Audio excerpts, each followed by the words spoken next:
Thank you, Mr. Chair. And first, I want to thank the subcommittee chair for his good work and leadership in this effort. He's done a good effort in putting together a really strong bill that I think all of us can be proud of as this moves through the process. This amendment, I think, really does make the bill better, though. It's a very simple amendment that would require the Special Inspector General to also report to Congress on how smaller financial institutions are faring under the TARP plan and whether they are gaining the necessary access to needed credit.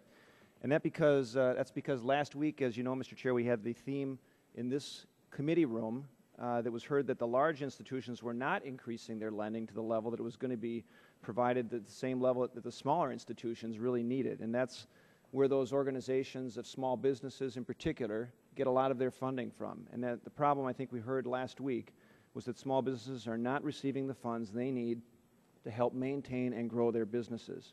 And so it was in particular last week's hearing where a representative from the community bankers, in fact it was Mr. Cloutier, who had mentioned that, and I quote, "All community banks have lost the trust of the federal government's ability to negotiate with them."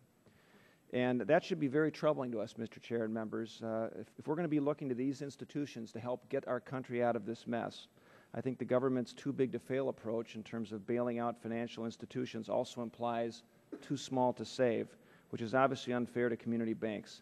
And so I think that requiring the Special Inspector General to report on smaller financial institutions can give Treasury and, more importantly, Congress direct recommendations on how to improve the TARP program. And I think that's something we can all agree that there needs to be improvement made in this effort.